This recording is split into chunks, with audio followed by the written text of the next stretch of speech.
Siamanis Chalach Siam, Haichka, Quanasanatacho, Tiswile, Wapaktan Sinsasna, Siam, Semiahmoo. Thank you for allowing me to be here today. My traditional name is Wapaktan. My English name is Harley Chapel. I'm the elected chief here in Semiahmoo. Originally, our main village of the Semiahmoo people was across the bay there. And when the border was developed, we were basically just told, where are you going to go? We in Semiahmoo, we came and we settled on the mouth of the Tatalu, the Little Campbell River.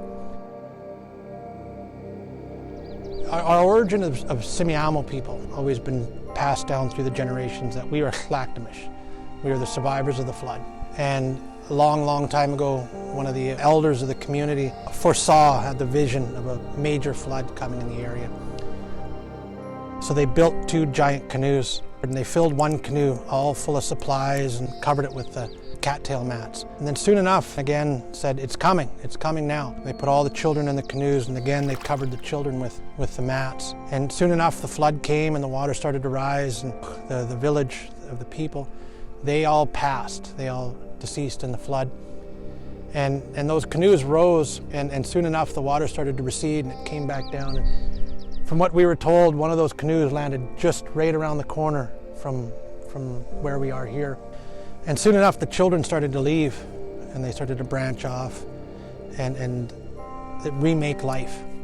One of the older ones was very well taught. She said, I need to send out the runners, and we need to go gather all those people back together again. And when they did that, they were going to put a suffix on your name of Mish that's going to signify who you are and where you come from, that you're Tlactamish.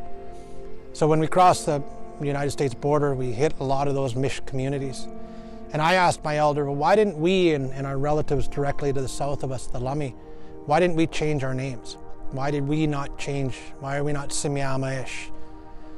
And he said, well, you're still home. You're still here.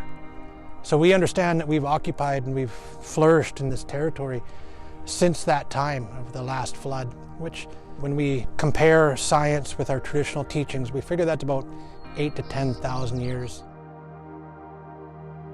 So we've been here for a long time in the area, but we became Canadian Semiahmoo when the border was built and when the reserve system was developed. So we've been here a long time.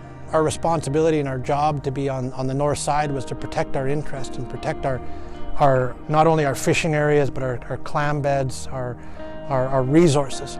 Historically, it was that access to resources was really the important piece that we shared with one another. And then not only internally within our community, but externally with neighboring nations and neighboring communities. When I grew up here in Semiahmoo as a child, we were clamming all the time. We'd go out and we would harvest shellfish here. In 1994, we had 2 of our community members that were charged for harvesting in a closed area. The biggest issue and the biggest concern is the contamination that's in the bay. And I've learned why a crab or a salmon is different than a bivalve, and how they absorb the contamination and ultimately make it part of their matter. Hence, not being able to harvest shellfish here. When our cousins were charged, we challenged it in court, and ultimately we won. And part of the outcome of that was to work with Environment Canada, DFO, and Semiahmoo to revitalize. We've done applications to begin testing here. Let's find out if it's still as bad as it was. Let's find out what the toxicity levels are in the clams, and let's revitalize that practice here for us at Semiahmoo.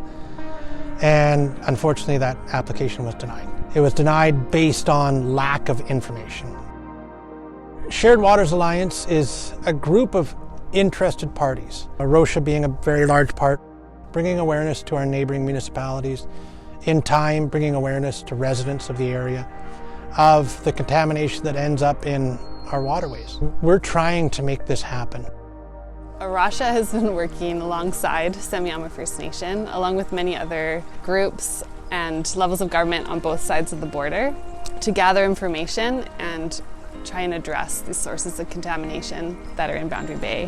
One of the things that we know from past studies is that the Little Campbell River is the most significant contributor of fecal contamination to the bay. And over the last 20 years, much has been done to try and improve conditions. For example, Blaine has improved their sewage treatment facility to tertiary. White Rock has tested their storm sewers to see if there are cross connections with sanitary and fixed up their pump station. City of Surrey and many other groups have been improving habitat alongside the river and increasing the forest buffers to reduce contamination and increase filtration of contaminants that come into the river. And Rocha and other groups have been working with agricultural landowners along the river to improve practices and fence out livestock and decrease that contamination.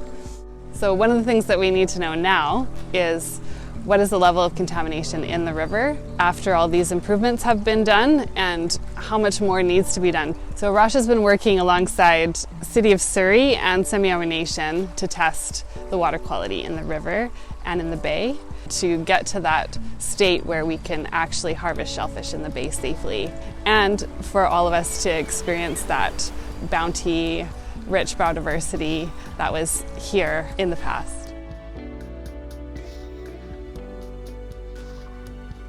With shared waters, one of the other real important pieces is combining traditional knowledge with science and progress, and really finding new and creative and innovative ways to resolve a historic issue.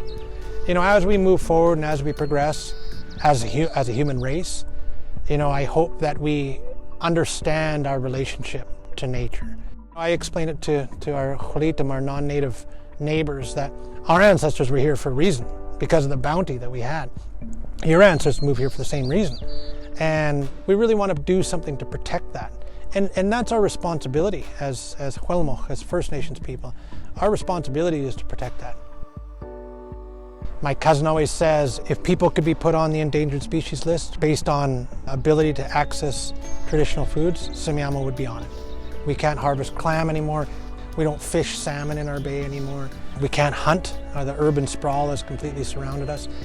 And then the border to the south, so we can't even venture south.